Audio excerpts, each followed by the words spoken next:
Hitchcock would love this. Hitchcock would adore this. Hi, everyone. It's me, Grant, the movie and TV guy. Everyone raise up popcorn, Grant, everybody. And today, we're talking about a movie. Movies and TV, that's what we do here. And I'm having that weird sensation when you see more than one movie in a day, and it's fresh, it's completely fresh in your mind, but it also, because you saw all of the movie after, it feels like it's far away. But yeah, so we're here talking about movie and TV, so we do here the first of two movies tonight, the other one being a retro review, but this is of a relatively new film, and that movie is Eileen. Come on, Eileen. Come on, go see Eileen. Come on, Eileen. Oh my god, that was unintentional. Eileen, rather, is directed by William Oldroyd. I hope I'm saying that correctly. And is written by Luke Goebel and Otessa Moshfegh. I think that's how I pronounce it. And it is based on a book by Otessa Moshfegh. So what is Eileen about? Well, it centers on Eileen. She is played by Thomasin McKenzie. It is around Christmas time during the 1960s. I don't think they ever specified a year. And she is working as a secretary at this sort of juvenile detention / mental hospital, and is also sort of the sole caretaker of her widower and alcoholic and possibly kind of mentally ill, either because of the alcohol or because outside of the alcohol, father, who is a former chief of police, played by Shea Whigham, because of course you get Shea Whigham in a movie. He at least at one point played a cop, who puts her down and is, emotionally abusive.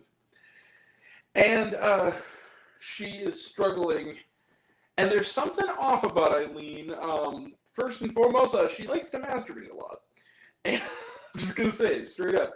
And seems to have very, very, very strange fantasies about the various people she works with.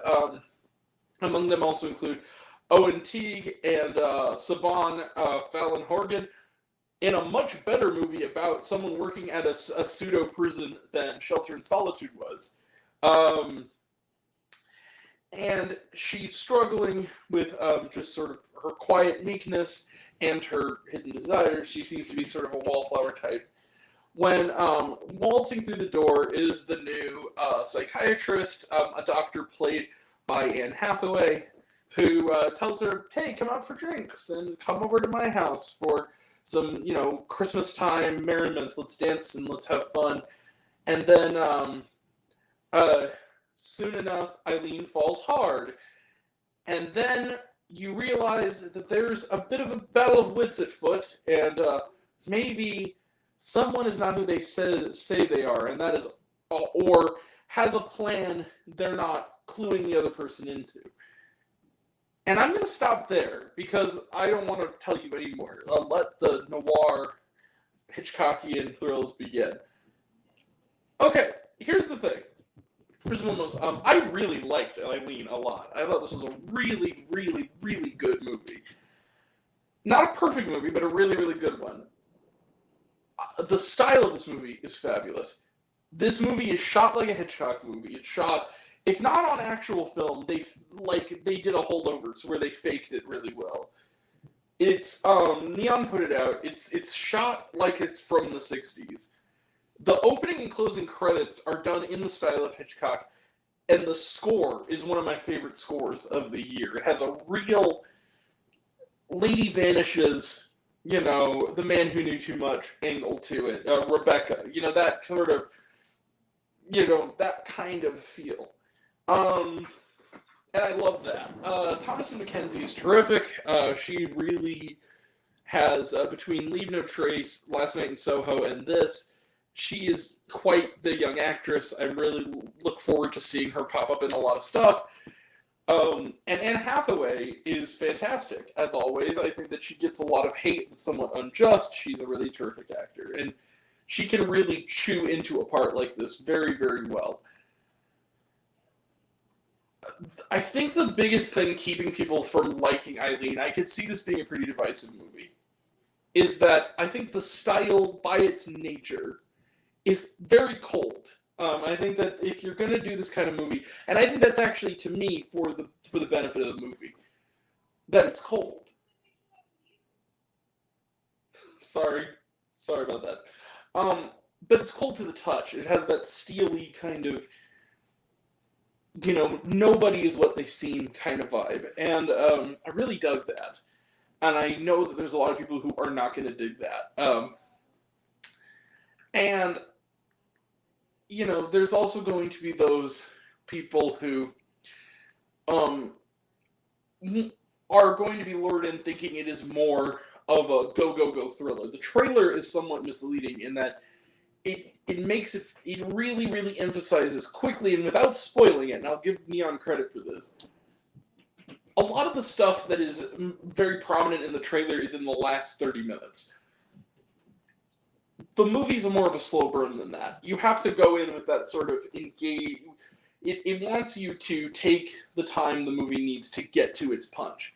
And that leads me to one of my few big flaws of the movie, which is that it's kind of too brief and breezy for its own good. The movie's only about 90 minutes, sans credits. And you kind of want it to at least be 2 hours, because there's this... You want to kind of be able to... It's both a slow burn and kind of bolts to the finish line a little bit at the end. That being said, I pretty much love this movie. This is a really, really great film.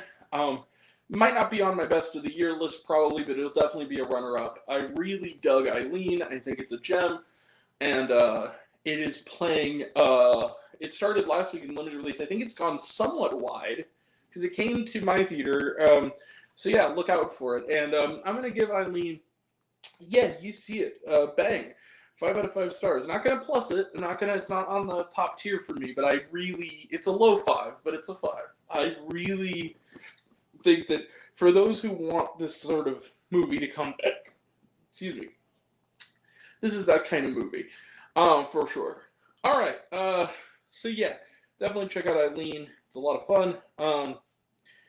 Eileen is 5 out of 5 stars. Let's close the book on it.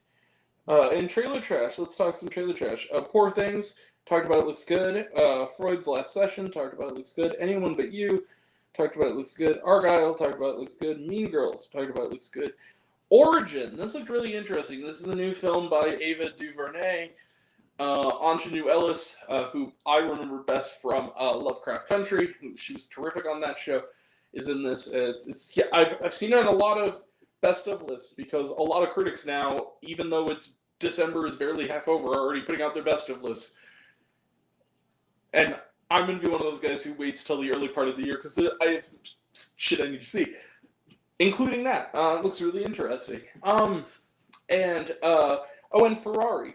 Talked about it, looks good. We are seeing it slightly early. We are seeing it on December 20th. So we will, barring embargo, we'll have an early review for that one. Looks really good. And Wizard Shawarma, the last scene bleeds out into the majority of the credits. But other than that, no, there is no additional stuff. All right. That's it. We will be back shortly after this for a retro review of Love Actually, which was re-released tonight for its 20th anniversary.